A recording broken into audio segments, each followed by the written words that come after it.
As preseason slowly comes to an end, we face NBA tip-off in just 1 week, and we have to ask ourselves, is this NBA season going to be one for the record books? Preseason posters, rookies looking to show off their stuff, and stars on the move allow me to think that we're in for a treat this season. Today's video, we discuss 4 things that every NBA fan should be excited about for this regular season. And then at the end, we ask the question, can this be one of the greatest NBA seasons of all time? Before we get into all of that and more, I have to remind you guys that with the season starting, that the regularly scheduled uploads will be back. Consider subscribing so you don't miss out on a ton of NBA related content in the future, including daily uploads for the entire months of March and December. Without further ado, let's get right into this video with number 1, the Lakers ceiling. After what we deem to be a confusing couple seasons under Darvin Ham, the Lakers have moved on and bought entirely in on rookie head coach JJ Redick. I won't spend a ton of time on this topic as I fear it will be constantly covered this season. But this team has remained virtually the same over the last 2 seasons, with the addition of guys like Dalton Knecht and Bronny James, and the subtraction of guys like Lonnie Walker, Malik Beasley, Russell Westbrook, Kendrick Nunn, and Dennis Schroeder. It's worth noting that Darvin Ham definitely loved his point guard lineups. Jokes aside, the Lakers were able to retain big names like Austin Reeves and Rui Hachimura, as well as D'Angelo Russell, and they look to battle this season as contenders. They've been swept or gentlemen swept in back-to-back postseasons by their so-called kryptonite, the Denver Nuggets. Once in the first round, which was last season, and then 2 years ago, they were swept in the Western Conference Finals. What's weird about this last sweep, though, is there was a ton of statistics that showed that the Lakers, quote-unquote, should have won. Many of these statistics included the fact that the Lakers led with time of possession, meaning they were in lead of all 4 games for a much longer amount of time. It was just the Denver Nuggets. They were playing a very foreign and fatigued brand of basketball compared to what we usually see. However, that didn't stop them from hitting big-time shots and proceeding to ultimately win the series despite the fact that they were in a deficit over 80% of the time. Which brings us now to the question of how much does this coaching change matter? Well, that's for us to be excited for and find out. This team, when healthy, and I understand at LeBron's age and AD's frame is a big asterisk, can be very great, and it's up to JJ to show us exactly how they can do so. The second thing NBA fans should be excited to see is a no-brainer, and that is year 2 Victor Wembanyama with veteran players. The San Antonio Spurs hit the lottery, and I don't mean that as a hyperbole. Drafting French superstar Victor Wembanyama may have added 5 to 10 more years to Coach Pop's coaching tenure. The first season we saw was insane. It was filled with performances that were out of this world, dunks that looked alien-like, and near quadruple-double games in just 20 minutes of play. Now we get to see him play alongside guys like Chris Paul and Harrison Barnes, 2 successful veterans with a lot of different things and qualities to offer. Will the Spurs make the playoffs? I'm not a genie, but you can ask Victor the alien and he might know.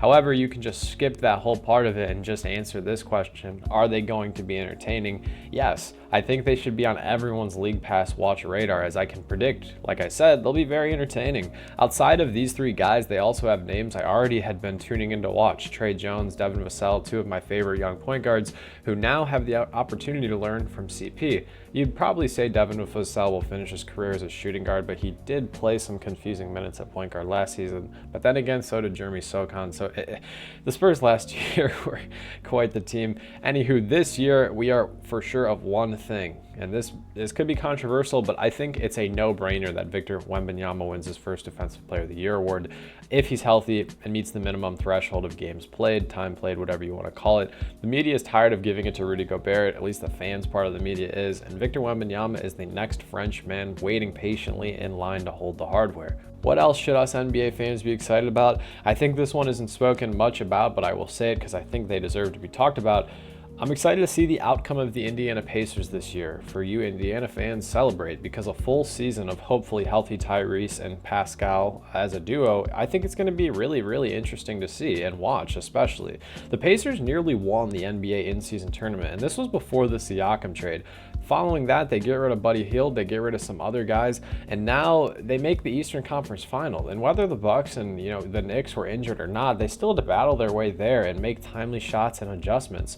Rick Carlisle and the rest of the gang have been phenomenal this last season, and whether anyone wants to admit it or not, the Eastern Conference Finals was a lot closer than people think. I would compare it to the likes of, ironically, the Pacers and the Heat back in the early 2010s. Did we all think Boston and Miami were going to win? Yes, of course, but Indiana put a lot lot more of a fight than we thought a sweep would show. I mean, for Pete's sakes, Andrew Nembhard was averaging almost 22 points a game alongside Pascal and Tyrese, proving to be a very useful third option, while Miles Turner was knocking down threes and blocking shots like crazy.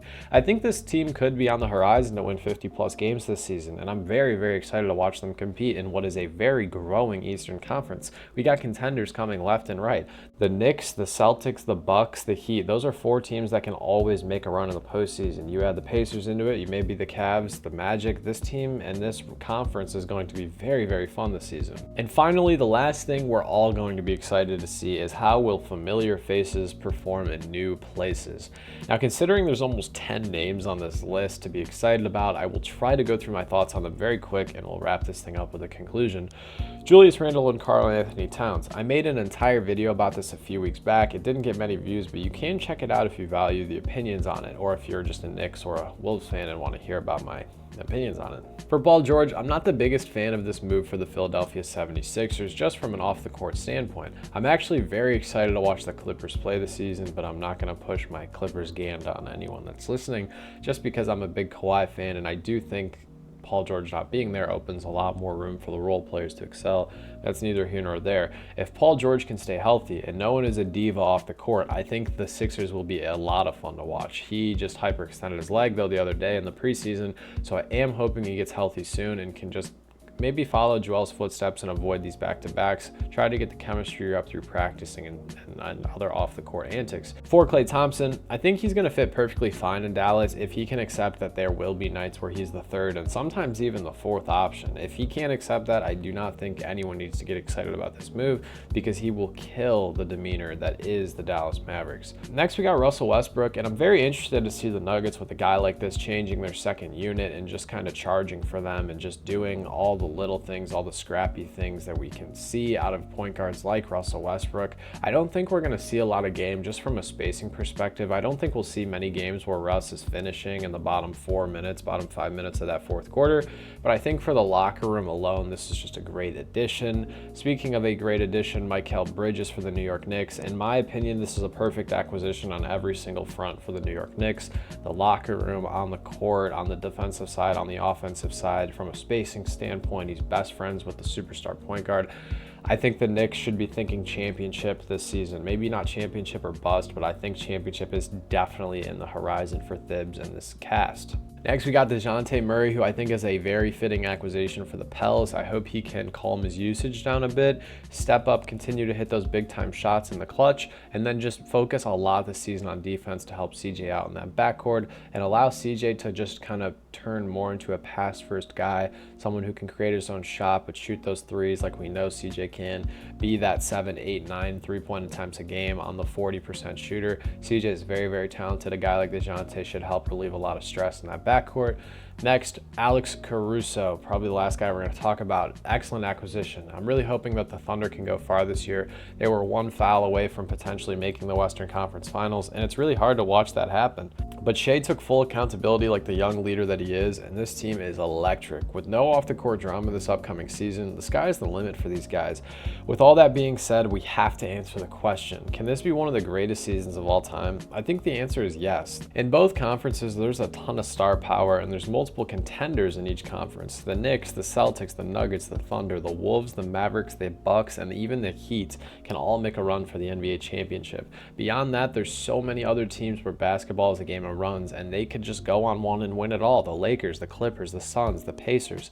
All these teams can do such a thing. The MVP award is in anyone's hands this year. The All-Star game might be getting some changes, and we're hoping to see more insane offensive outbursts like 70-point games we saw from Dame, Donovan, Luka, and Joel these last 2 years. Maybe we'll see it again this year. But what do you think? Will records be broken? And where will your favorite team end up this season? And where will this season end up in your favorites? Let me know in the comments below. If you made it this far, you know I appreciate your support as always. I hope you have a great rest of your day. Stay happy, healthy, and blessed. Peace.